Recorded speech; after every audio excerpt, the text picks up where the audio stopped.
On this edition of Terriers Take 5, pot of gold or pot of beans? We preview the best time in February, the 2016 Beanpot Tournament. Lead to succeed. BU develops a new leadership program for their assistant coaches. And a year of promises. What New Year's resolutions did the Terriers make? The countdown is on. The 2016 edition of Terriers Take 5 starts in 3, 2, 1.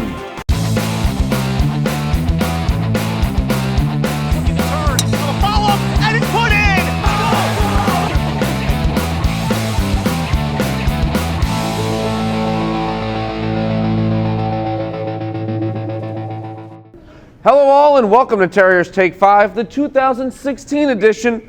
I'm still Brian Moore. While a new year means new opportunities and new promises, some things are meant to stay the same. Like the first 2 weeks in February in Massachusetts means the Beanpot Tournament.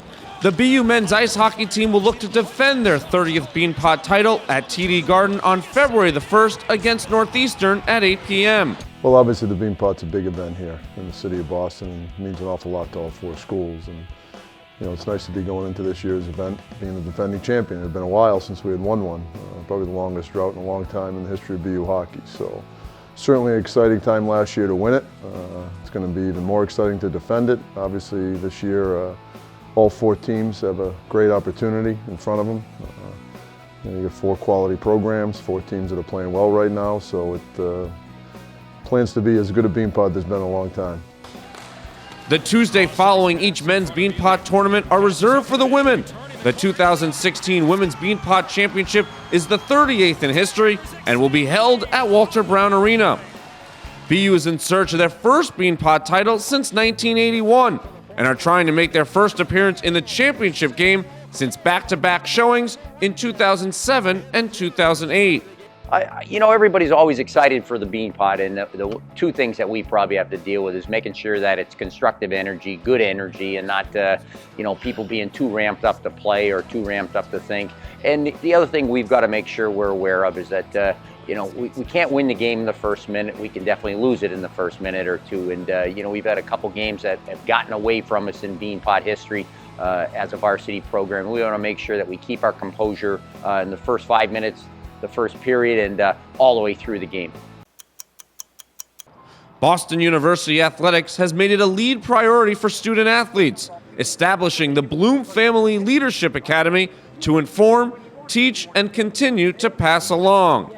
Select assistant coaches from teams are part of this leadership program, once again gaining information and other formulas to motivate, inspire, and teach the student athletes. It's pretty cool to work here at BU, where I think the athletic department really cares about us as coaches and our development off the field, not just what we do on the field. Just like we mentor and try and guide our student athletes to grow into young women off the field, and I think that the athletic department is really trying to take care of us and mentor us into being the best all-around coach that we can be, which I think is awesome.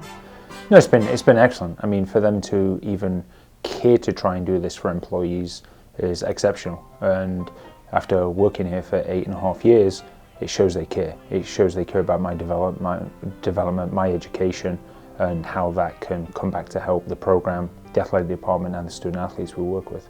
We started the Assistant Coach Leadership Program as an extension of the Bloom Family Leadership Academy because we have a number of assistant coaches on staff who are really close to making the transition and the step to becoming a head coach and running their own program. We thought that this was a way to provide them with practical experience to help them make that next step. Former associate head coach of the women's soccer team, Casey Brown, was part of this leadership group and just recently was announced as the new head women's soccer coach for Patriot League rival Holy Cross. What was your New Year's resolution? Was it a reasonable goal? Well, how long did you keep it going? Now, those are good questions. We decided to ask some of the Terriers just what 2016 had in store for them, and if it could even last till, well, the end of January. Not to have fast food or drink soda. So one of my biggest New Year's resolutions is to just do it. So based on the Nike phrase, there's a lot of things that, it's difficult to change and to kind of want to be in the moment all the time, so that's kind of what I want to do. I just want to just do it. My New Year resolution was to get healthy and to stay out of harm's way any way possible. Hopefully I don't die in one of these windstorms on Babcock Street. Nope, I've broken it already, unfortunately. Was it worth it? Yes, it was definitely worth it. So far, so good. I think the mentality is there. I just need to just do it. So I'm feeling pretty good about it. It's been going well. It's been going well. You know, two successful surgeries. Everything's going good. So hopefully everything just continue to line up for the rest of the month. So I'm ready to walk again. My New Year's resolution was not to write as many puns into the show. Sorry, Terrier Nation, that didn't really last very long. But that'll do it for this edition of Terriers Take 5. You give us 5 minutes, we'll give you BU Athletics. We're gearing up for an exciting 2016, so I hope you stick with us on our usual Thursdays. Our next episode comes out February the 4th. For all news BU, check out the Athletics website at GoTerriers.com. For producer Leo Pare and our entire crew, I'm Brian Moore saying, let's go BU.